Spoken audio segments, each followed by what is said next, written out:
Dominic Roque and Sue Ramirez, mukhang welcome na welcome sila pareho sa kanilang pamilya sa isa't isa. Kamakailan lang kasi nag-viral ang kanilang kissing scene sa Siargao.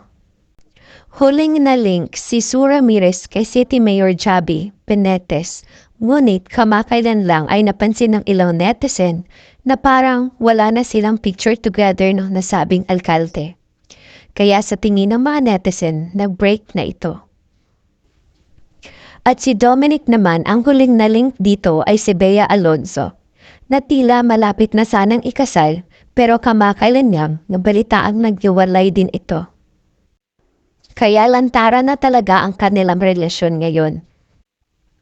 At sa isang interview, nagkwento ang aktres na si Sue Ramirez tungkol sa nag-viral na kissing video nila ni Dominic Roque sa Siargao.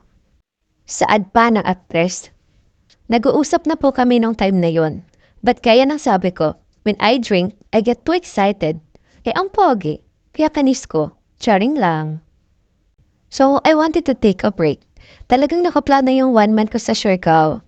And since nag-uusap na kami noon ni Dominic, he asked me, it is okay to follow you to Siargao. I want to get to know you more."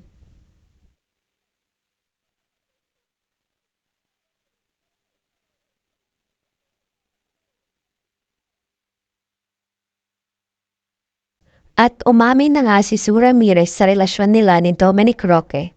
At sabi pa ng ibang netizen, bagay naman daw silang dalawa. At mukhang masaya naman sila parehas. At isinama ni Dominic si Sue sa kaarawan ng isa sa kanilang pamilya. Tila at home na din agad ang aktres na si Sue Ramirez dahil sa makinit pagtanggap sa kanya ng Roque family.